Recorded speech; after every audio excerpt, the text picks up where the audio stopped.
Hey guys, welcome back to the channel. In today's video, I'm going to be talking about how you can produce music quicker and also at a higher standard. There are definitely clear steps that you can take as an up-and-coming producer that will help you progress quicker and learn quicker and become better at what you do. But before we start, can you please like, subscribe, and press the bell for future content to help support this channel? Thank you. So first, there's step one, and it's the same for everything else that you want to learn in life. And that is, you've got to go through the process repeatedly. Keep going, keep turning those tracks out. But rather than just doing a little bit and putting it away and saying, yeah, that's a track done, finish them. Go from the start, create your vibe, then go to your arrangement, then go to your song, then put your instrumentation in it, then get it all finished and then mix it. Go through the whole process from start to finish, but do it a lot. Don't worry about the quality of them so much. Don't get hung up on, oh, it should sound like this, oh, it's not right, and spend hours and hours and hours getting the quality right. Don't worry about that. First, deliver as many as you can. Just churn them out. Just go through all the stages that you need to. And then what you find is that you end up with like a kind of a golden step that you need to take to get your tracks finished. Everybody works slightly different. So listening to all these people on YouTube telling you how to produce a record and how to get your tracks to sound right and how to mix and how to use your plugins and everything, that's all great. But you've got to finish the process. So go through the steps. Don't just create an idea and put it away and leave it and say, yeah, I've got lots of ideas, but nothing's finished. Finish it. Make sure that you start the track, put an arrangement on it, put a song on it, even if you just put something guide on it, like your own, you've got a guide idea, just put that on it for now, but go through the process and then finish it. Act like as if someone's given you a job or given you some money to do this job and get it finished. It's how I learned most of everything that I've learned, is that I had to finish tracks. I needed to earn money when I started off. I needed to pay for my studio and I need to work as hard as I could to be able to do that. But I had to finish tracks because I had to deliver it. People pay me money, so I'd have to deliver it. So I'd have to do the vocal recording, I had to do the vocal comping, I had to worry about arrangements and getting it to sound right, and I would get them finished. So I ended up finishing a lot of material. Before that, I was just writing vibes and jamming, and that kind of progressed my producer ability a little bit. But when I started finishing tracks, it allowed me to grow much more as a producer, and that's what you've got to do. Don't worry about the quality. That will come. That will come with more money that you might have from certain equipment that you need to get the right sound that you want. But, you know, just go through the stages of starting, arrangement, song, mixing, finish. Go through that as fast and as often as you can, and don't worry about the quality too much, because that will come. The better you get, the higher your quality will get. It's the same as riding a bike. When you first got on your bike, you get falling off. But then when you were riding your bike more often, then all of a sudden it became easy. Now when you ride your bike, you don't even think about it. You just do it. It's the same with music production. Just go through the process from start to finish and get them done. Get them finished. But do as many as you can. And that brings us on to step two, which is pretty much what I've already said in step one, is don't worry about the quality. Don't think, oh, well, that doesn't sound as good as. You've got to have the right idea in a production for it to really grab people. There are so many tracks that I can point out that where you listen to the quality and you're like, you know what, that doesn't actually sound that great, but the idea is brilliant. And it's a #1 record, or it's the track that you love of your artist. So don't worry about the quality too much. The quality will get better the more you know how to use your equipment. So when you're using your plugins, start learning how to use them a little bit better, and then you'll be able to get that quality a bit better. It stops your creativity. So be creative, stop worrying about your equipment, and just make great music. This brings us on to step three. Try and associate or try and get to know someone that's really good at something that they do. It might not be exactly what you do and how you do it, but even that can help you even more.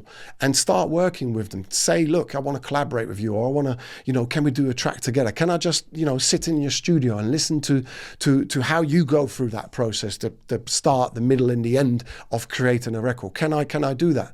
If you meet the right people, they will say, yeah, no problem. Come and sit in the studio. If you want to ask any questions, then fine. But, you know, you can also just observe. Just by observing, you can do a lot.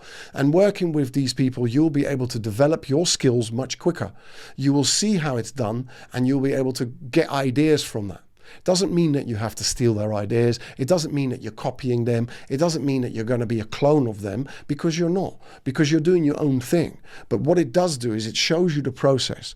I was very lucky that very early on in my career, I got to work with people that were successful in the music industry. So that allowed me to see how they did it. And that gave me a real good basis of how I structure my day. How do I structure writing a track to finishing? You know, do I start with a song first? Do I have the track first? Is the arrangement? When do I do the arrangement? How do I mix it? Where do I mix it? Why do I use that sound? I can just go on and on and on. There's lots of different facets to being able to produce a record. Each record's slightly different. Each genre is slightly different. So you'll always be learning, but to work with someone else that understands their process and they have proven themselves to deliver a product. By you just being in the room with them and learning what they do, you will just evolve as a producer so much quicker than anything else that you can do. So that for me is probably the most important thing I would say.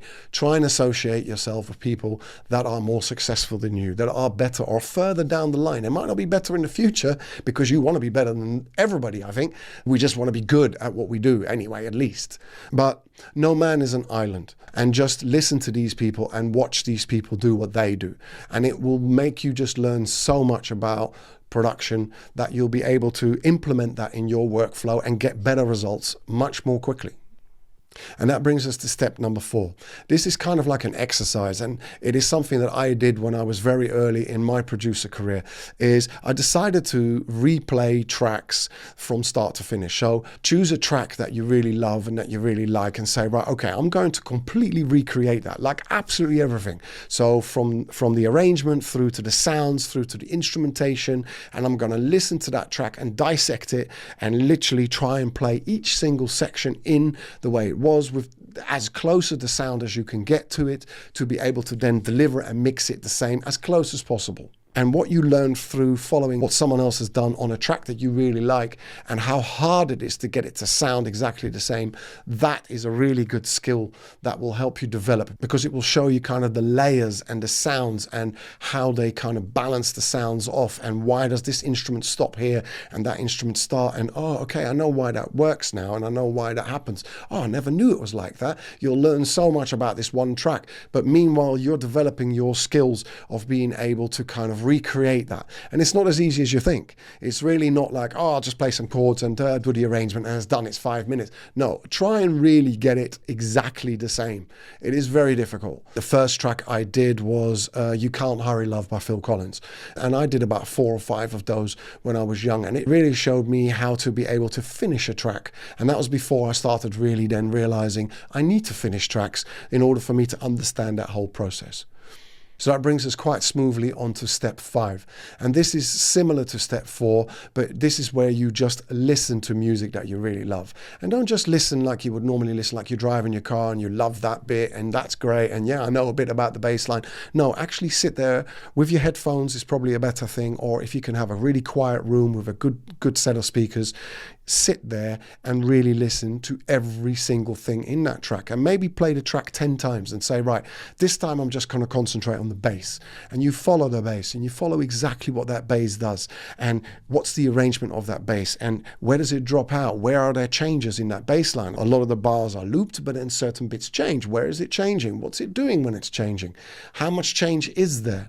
Is there another sound that takes over as a bass sound? Are there like other elements that are also bass elements that then take over or something? You can go on and on and on, but do that with each single instrument that you have in that track, and then you'll start seeing that as a picture. And these instruments that you're then listening to and that you have this little pattern of how they evolved through that track will then imprint on you. They will give you an idea of, oh right, okay, so you know what, when I'm doing my track here, I can implement that technique there or this technique there. And the more you listen to other tracks and the more you really sit there and dissect them and really listen to them, don't enjoy them. Make it an academic process, you know, do it step by step and listen to it, or write the arrangement down and kind of write in that arrangement what's playing and then what's playing in the next arrangement, so that you get a picture of how other people have been able to sculpture this track into this amazing piece of music.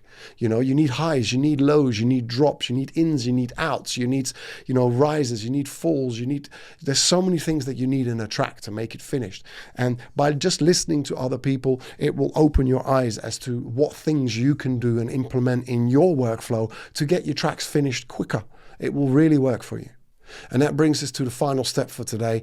And this one's probably me shooting myself in my foot, but stop watching 1,000,001 YouTube channels with all the ideas under the world that everybody's got.